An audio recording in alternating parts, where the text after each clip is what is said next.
Join me in welcoming Brad Bird, director of The Iron Giant.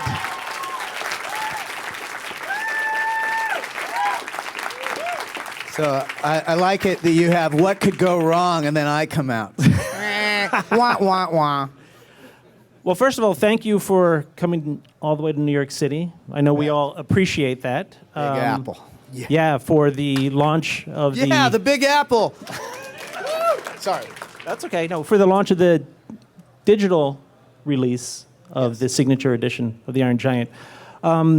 Did you see the film in a movie theater last week? I did. Yeah? Yeah, And it was fun. how was it compared to 99? It was attended.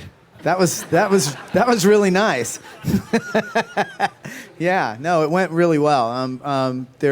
We've been really gratified by the way it's grown in acceptance, and people are starting to know about it in a really nice way. It's strange you say starting to know about it. I mean, Well, I mean, a lot of people still don't, but every day is it's more every day. So that's fantastic. It was great to see your film back in the theaters. Yes. I don't know if they're going to be showing it more in the theaters. Hopefully they will. You never know. Right. But, people have projectors at home now, and if you have a really big screen at home, invite a lot of people over, you can have an experience too. Well, tell me then, you obviously experienced your first movies in theaters. What was it about that made you want to become a filmmaker? Or did you know when you wanted to become a filmmaker? No, in fact, I started drawing at about age 3, and thinking back on it, my drawings weren't different than any other 3-year-olds. They were circles and dots for eyes, and straight lines with a squiggle on the end for arms and hands, but the one thing that was different was they were sequential right from the very beginning. I would have a series of drawings, and I would show one drawing at a time and tell a story. And years later, I figured out that was from the very beginning. I was trying to do movies. I just didn't know it. Right. That was the way that I had at my disposal that was the closest I could get to making a movie, because I was telling a story and showing images. The Iron Giant is your first feature film. You had certainly a career, in animation. But how did this film in particular come from a book to a musical and then to your version of The Iron Giant? Well, animation is in a different place now than it was in 1999. A sort of second renaissance had begun primarily at Disney, and with the musicals of the 80s and 90s, late 80s and 90s, I guess. And once I think Lion King happened, every studio suddenly decided that they needed to have a feature animation division. And like any gold rush, there's a lot of kind of ill-advised things that happen. So I think that the intention of every studio was to imitate what Disney was doing. And that meant musicals, and usually based on familiar fairy tales. And we kind of came in as a strange reaction than that. To Pete Townsend, who is one of the producers of the film, of The Who, a legendary musician, and Des McAnuff brought The Iron Giant to Warner's to do as a rock musical, which was very different from the kinds of more Broadway musicals that Disney was doing. And it was in development there. I had been working for a company called Turner Feature Animation, which was Ted Turner's company. And I was developing a project called Ray Gun that I still want to make. And they weren't going to make Ray Gun, and then Turner got sold to Warner Brothers. Everything Turner owned, including the Atlanta Braves and Cartoon Network and CNN and the pre-1947 Warner's Film Library and the MGM Film Library, all this stuff. And in with all of that was the caraway seed of the last 3 months of my contract. And so they had 1 million projects in development at Warner Brothers. And they said, do any of these interest you? And I took 3 of them off to read, and one of them was Iron Giant.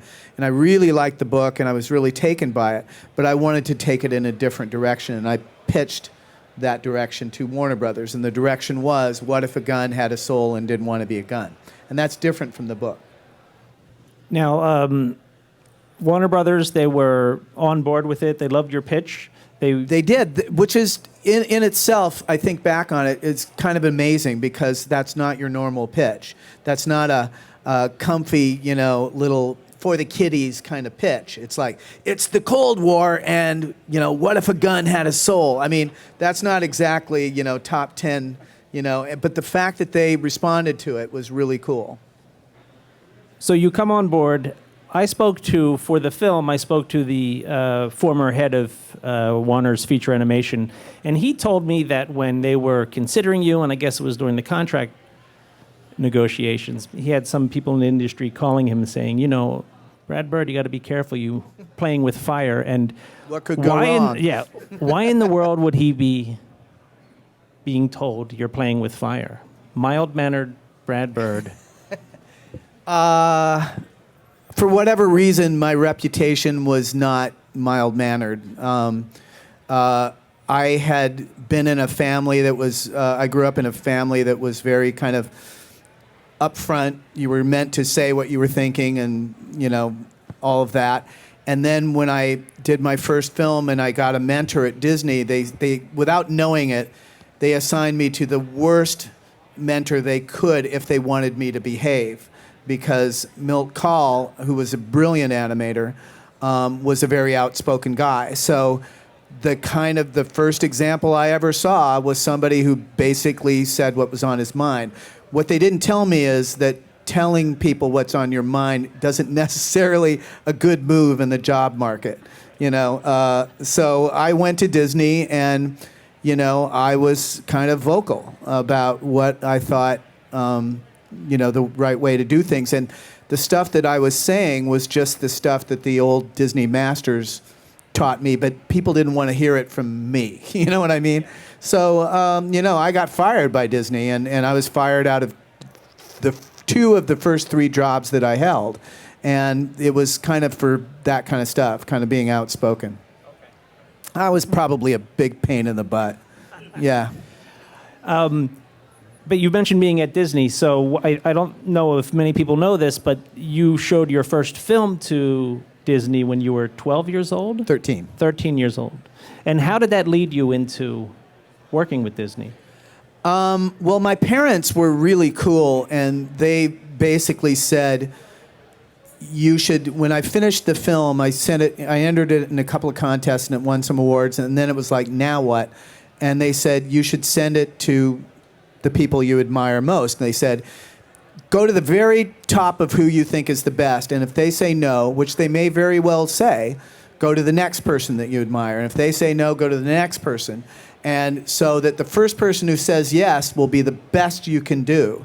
And so I started at the absolute top of where I thought, and fortunately the very first people said yes, and they invited me in, and they were incredibly generous with their time, and Milt was fantastic. I mean, he was kind of a intimidating guy, but I thought he was fantastic, and I knew his work. Actually, as a kid, I knew which scenes he had done, and they were always like fantastic. So for me, it was like being into acting and getting to work with Marlon Brando or something. It was just amazing. So you've been animating since 12 or 13 years old, 11, I started 12. At 11, yeah. Okay, so I don't know if this is breaking any sort of animator's code of omerta, but... wow, that's sexy. I'm liking this animator thing more already. I want to show you a clip from Iron Giant, one that Brad actually animated. I don't know if this is known or not, but I found this out. It's the coffee scene. So a little full disclosure there. I only did the scene where he's ranting.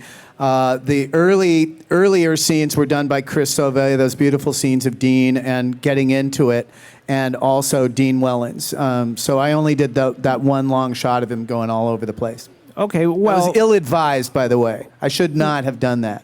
To do that in the middle of making the film was really stupid. Well, I wanted to ask you about that because the animators that I spoke to, the people that I spoke to, were actually very inspired by the fact that you were at the table with them animating. And Was it your love of animation? Was it because of the tremendous time pressure you're under? Was it the budget? All of those sound more noble than just being stupid, so I'll go with those. No, I mean, I thought it would be fun. It's the kind of scene that I wanted to animate, and it was fun because I'd written the dialogue, and it was meant to be done at Mach 5, but what I didn't realize is that because it's so fast, you have to do some drawing on every single frame. You can't hand any of it. I mean, because the lip sync is going at Mach 5, you have to do the drawing. So every drawing, some part of every drawing I had to do, which was the dumbest thing for 35 feet of animation or whatever it was. That was really not smart. Well, how long would it take to do that? Too long. I actually was like doing another job. It was, yeah. But I'm glad I have it in the film. It's fun. Well, I think I wanted to, show everybody that because of that, but I think the central theme of the film is there also, right? Isn't it you are who you choose to be, right? Dean says it to Hogarth, and then Hogarth ends up saying it to the giant. That's right. So I think most people here are told, be yourself, and how does But you are who you choose to be You don't know who yourself is, though. I mean, there's there's a line in Incredibles where the guy that becomes Syndrome says they keep telling you to be yourself, but which side of yourself is that? You know what I mean? He says something to that effect. For me, what I was thinking of was that like a guy like Cary Grant was born very poor as a Cockney in London. And he decided to be Cary Grant. And he decided to, lose his accent and cultivate the kind of guy he wanted to be. And after a certain amount of time, he became that guy. He chose to be that guy and acted like that guy, and that pretty soon became him. You know what I mean? And he was that guy. But, you choose to do certain actions which define who you are. And, all of us have a good side and a side that we're not proud of. And if we act on the side that's positive, it becomes who we are. And the fact that we're picking it, it makes it especially personal, I think. Because you can choose to act on the better side of yourself, what Lincoln called the better angels of our nature. I think that's the thought. It's starting to get very heavy in here. No, it's all right, but it's important. It's the central, I think, point of the film. If you want to go a little lighter, there's another clip from the film. Sure. Let's go lighter. Yes, I want to just set this up. You remember Hogarth's mother calls, said, "I'm going to be late. I have to work late." He's kind of a latchkey kid, and she says, not going to be home for dinner. The drill, no scary movies, no late night snacks, in bed by 8 o'clock. And he says, come on, who are you talking to? It's me. And then cut to this. Okay. So that's going again, you're cutting to me after a perfectly good brain wasted. What are you trying to tell me, man? I'm picking up on you. Well, let me take you back to July of 1998 when you were discussing that scene. This is something that we dug up for the documentary. And, well, why don't we just I'm already show the clip. afraid. Okay, so who knew that so much work would have to go into a Twinkie scene, right? So that's why I was interested in that. I just didn't naively, or maybe not, just didn't know. There's so much work that goes into this. I say something, and then a really ill-advised science experiment comes out of it. Yeah. Right. But you also said something that you said it would be interesting to what did you say, to make a caricature of what that... Caricature of what it is. I mean, animation really, the word caricature is often used as in a disparaging way, but there is great caricature too. And, like Al Hirschfeld, this amazing artist who did stuff on the theater and everything for nearly 100 years here in New York. When he drew a drawing of somebody, it looked more like them than they did. And it's because he dialed in on what was specific about that individual. And, caricaturing also goes for movement. The way everyone in this room moves a way that is specific to them. And when you're an animator, your animation improves the more you dial into what makes people individuals. And, one of the things that Disney did with Snow White and the Seven Dwarfs was each dwarf was about the same size and had the same proportions. But if you blacked them out and made them silhouettes, you'd still be able to tell which dwarf was Sleepy and which dwarf was Dopey and which dwarf was Doc by the way they moved. And their movement, really was personalized. And so there's got to, we did it in the scene. Tony Fucilli, who's a brilliant animator, animated that scene of Hogarth putting the Twinkie and then wiping his face. And, it's a caricatured moment. How did you? Hogarth looks like a real, like what a real kid looks like at that age. I'm wondering, did you have discussions about that? Because there seems to be a tendency to make kids like. Yeah, there's a generic quality, and one thing that Milt, who was a brilliant character designer and started with Pinocchio and went all the way through The Rescuers, as not only a great animator but a really great designer, but. He would look at the details, and one of the things that he did was everybody has specific teeth, and very few people caricature teeth. They always tend to make these sort of game show host teeth, where everybody's just like, ah. And actually, it's more personalized than that. And so with Hogarth, we had one tooth is at an angle. One of his two front teeth is at an angle. And that makes him look a little more like a kid, kind of before braces and stuff, And everybody's, smiles are very personal, and that kind of thing is. But the interesting thing when it's hand-drawn is you have to make it so that it's easy for a lot of artists to draw. And you have a lot of different people with a lot of different styles, and yet the assignment is to kind of disappear into the character and bring your own slant to the character, but everyone is playing that character. But are you saying that there wasn't just one animator for Hogarth? No, there was a bunch. I mean, you saw the scene that I did. Before that is our scenes that Chris Sauvé did and Dean Wellens did. And both of them are fantastic animators. And they did Hogarth scenes. Chris Sauvé did a lot of the Dean scenes.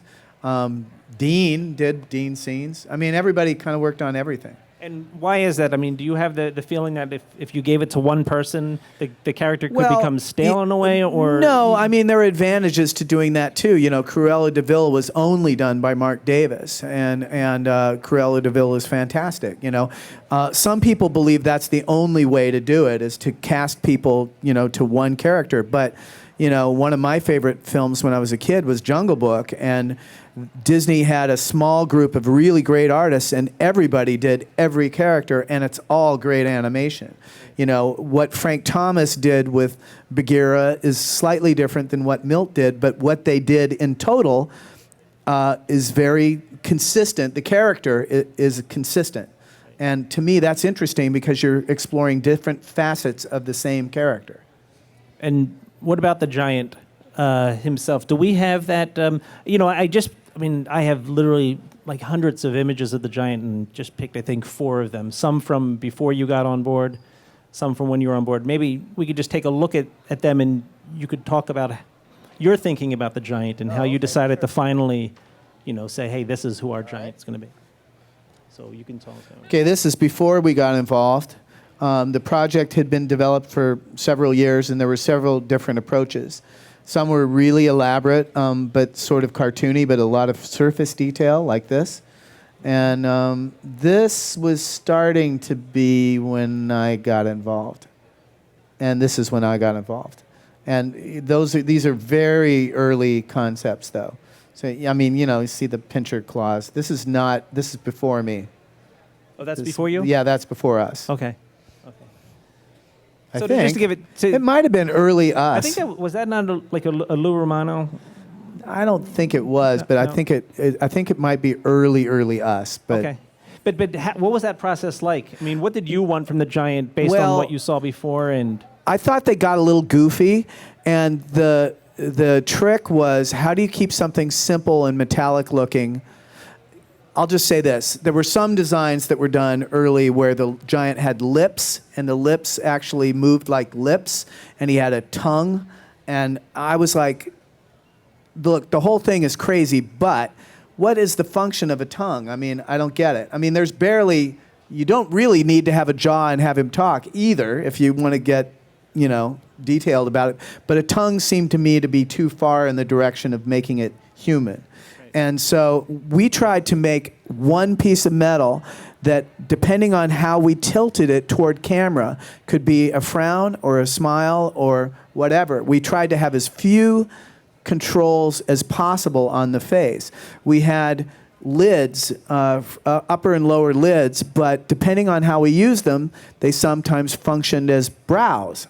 And you could just raise the lower lids and it kind of looked like a cheek. And yet it was that very same bunch of minimal controls. So I went to a friend of mine who had worked on Batteries Not Included with, who's a brilliant talent, was one of the main designers of Star Wars, the original trilogy, and is now a director and has directed everything from October Sky to Captain America and a whole bunch of stuff. And I knew the chances of me getting turned down were probably great because he's busy, but I caught him in a good day or something, and I asked Joe Johnston to come in and design the giant. And so he did the very first drawings of what I think of as our giant. And then Mark Whiting, our production designer, took that and ran with it. And he'd done some really nice drawings before Joe, but once Joe kind of got us to me in the right, direction. Mark, and then Steve Markowski, who was the key animator on the giant, iterated further. So, but Joe really got us off on the giant. I don't know if you know this story about Joe, but he said that when you first asked him to do it, he's like, "Yeah, I'll work on a bit. You don't have to put me in the credits." And he said after he saw the film, he said, "Please put me in the credits." That's nice. Do you have okay, so I think it's time to open this up to the audience for some questions. Hi, I'm a big fan. My question is, what advice do you have for aspiring filmmakers, and can you tell us anything about Incredibles 2? So the second question, I'll say, not yet. I'm working on it. I'll give it a good shot. I promise you that. On the first question, what I would recommend that you do, it's hard for me to do this in a way that doesn't sound bitter because you guys have so many cool tools that I didn't have when I was your age. The fact that people basically carry a movie studio in their pocket now, and you can have high-def images with the new Apple iPhone. It's like you have capability of shooting at 4K, which is ridiculous. And you can do stereo sound, and you can edit on your phone. I mean, it's ridiculous how, so I'll just try to stay upbeat and say, you guys have amazing tools. They are really democratic. They're available to a lot of people. You can do amazing things with these very simple tools, and they're quite sophisticated. And there are apps that you can do to stabilize the image to make it look like Steadicam, so you can do your Scorsese shots and just go to town. The best thing I would say is make films, make them, make the mistakes. It's cheap, all it is time and energy, and study the films that you like and figure out why you like them, and study the films that you don't like and figure out how to fix them. A lot of people stop at just criticizing. And when I went to film school, I saw a lot of people, man, this sucks, and da-da-da. But don't let it end there. If you don't like something or you don't like what somebody did with something, take the time just by yourself to think what you would do to fix it. And it's kind of like working out is for an athlete.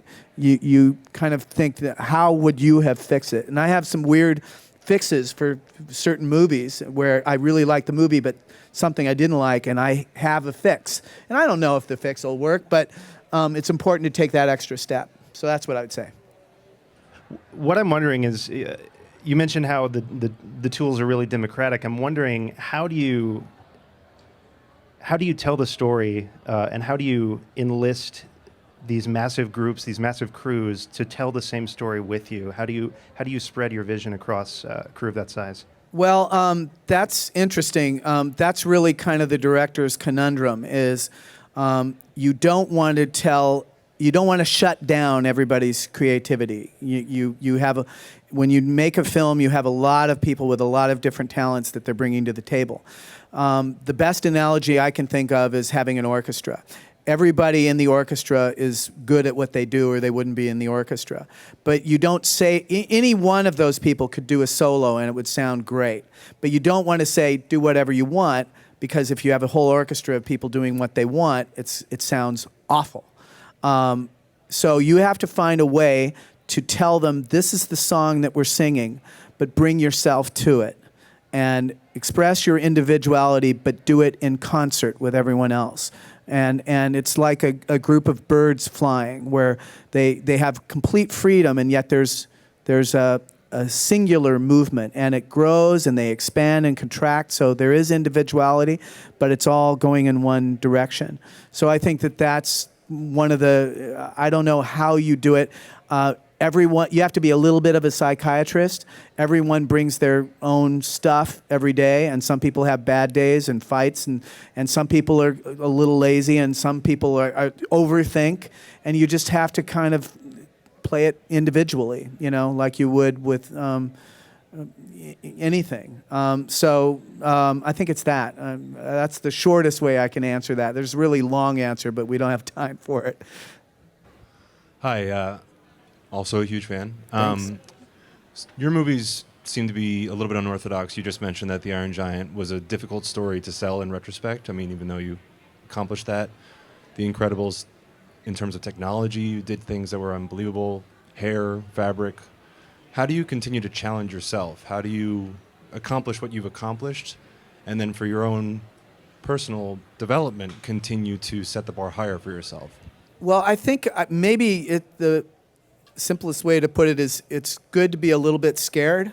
I did, when I was in high school, I did theater, and I remember getting ready to go on stage, and we had a big theater in our high school. It was like it was big. It had a balcony, and so it was intimidating to step out. And always right before you went on, you would just feel ill. You'd feel like you couldn't remember your lines. I should have read this before. And then you step out, and the first minute you're just like, oh my God, kill me now. And then you kind of get used to it, and you get into it, and then the audience starts reacting, and you kind of start liking the way they're reacting, and it starts to be really fun. So I think that when I pick a project that I'm interested in, it's usually something that scares me a little bit, and that I'm not quite sure I can do. And that way, I'm on my toes, and I'm always going to try my best. But if you are a little bit frightened, I think maybe it brings out something special. Hi. Hi. First of all, I wanted to say, when The Iron Giant came out, I was just starting to get into animation school, and it was a very good inspiration for me. And I've been an animator for more than 11 years now, so thank you for that. Way. And so come on, give it up. It was Yeah. It was a great inspiration to me as an animator, as a creative person. So thank you for that. The other question I have is, would you ever go back to do a 2D animated film if you wanted to, or ever think about it? Yes. Yes. Yes. Great. I think that obviously I enjoy 3D films. I'm doing a sequel to Incredibles, as somebody mentioned up there. So I love all those tools that John Lasseter and the geniuses at Pixar kind of came up with. But I think there's a beauty to hand-drawn animation, and a simplicity to it, and an organic quality to it that I love. And it's an itch that doesn't get scratched by any other means. And I think that studios tend to follow whatever they believe is a trend, and because hand-drawn animated features are either, if they're really inventive subjects, they usually have very small budgets and tight schedules and can't really do the elaborate visuals. And if they have the longer schedules and the big budgets, they tend to do fairy tales. And so no one has really taken Disney quality and applied it in really unusual directions. And so I still believe that it's viable as an art form. And people, I think, confuse the fact that nobody has made a matrix in animation with thinking that hand-drawn animation is an antiquated art form and can't do anything cool anymore. And I just don't agree with that at all. And I think my ideal world would be one where clay animation is done, Henry Selick, puppet animation is done, hand-drawn animation is done, and CG animation is done, and all of these things and combinations therein are just used as tools to tell stories. How do you, as an artist, feel that you're able to express yourself to the best of your ability while also pleasing the people that are giving you money to do so? I think that if you start to get too logical about the assignment of, what you're supposed to do as a filmmaker, if you think about it really logically, what you're supposed to do is, from a business level, is guess what everyone, regardless of their age, religion, race, creed, is going to like 2 years from now. You'll just go insane. You'll just curl up into a ball and start babbling. But you can't think of it that way. And I don't think you can think about what's going to make the studio happy. I think you have to just go, what do I want to see in a movie theater? And then it becomes more simple. And you just hope that the studio also wants to see that film and that ultimately the audience will want to see that film. I think that that's the only way you can approach it. I think that if you start second-guessing a bunch of other people, you're just going to be led astray because you can't know what everyone would like. And, what did they say about a platypus is a creature designed by committee or something? I think that committee filmmaking never works out. Hey, Brad, it's Moroni Hi. Taylor. Hey, man. Good He to see worked you. on the film. I did. I brought some friends Yeah, from Blue Sky Moroni with me. Taylor, ladies and gentlemen. Thank you. You did something really cool on the film when we were storyboarding. You brought in Bill Pete. And I Yeah. thought maybe you could The tell best. the best, The best. the very best.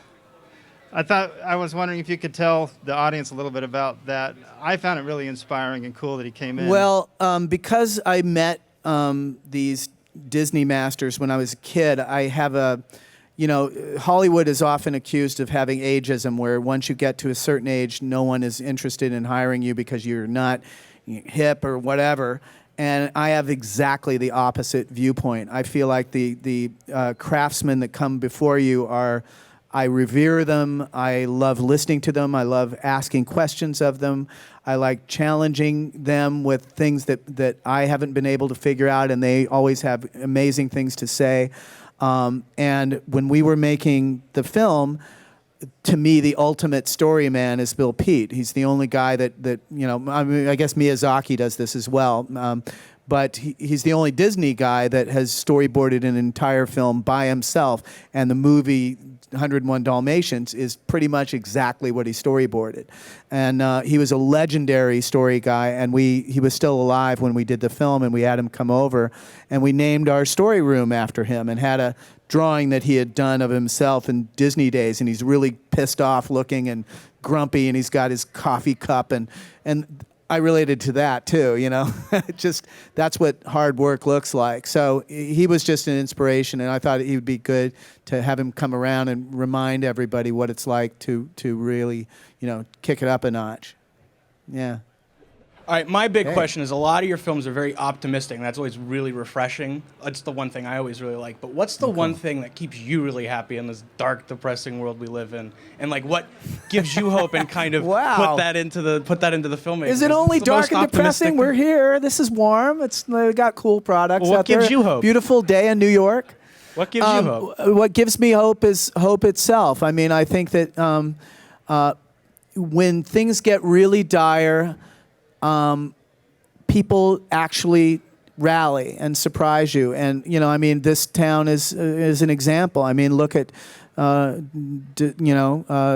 11th. I mean, that was an absolutely horrible event created by the very lowest of human nature. And how did people respond to it? The very best of human nature just popped up out of everyday people going about their day. Suddenly were in the position to, really find that best part of themselves and rise to the occasion. And that's what people did all over the town, spontaneously. And so I believe in that. I know that's in everyone. And, it's like Tomorrowland. It's like, which wolf wins, whatever wolf you feed. And if we feed that side of ourselves, the world is going to get better. We shape the future. Every one of us, in some small way, shapes what tomorrow will be. And if we start giving up on it and believing that we have no effect on it, then it will be lousy. But if we say that we can affect it and we think about it and think what the best thing to do is, that future will come too. So I believe in that better thing. And it's just, I don't know. That's just me. I don't know. It sounds like I should go into a song somehow.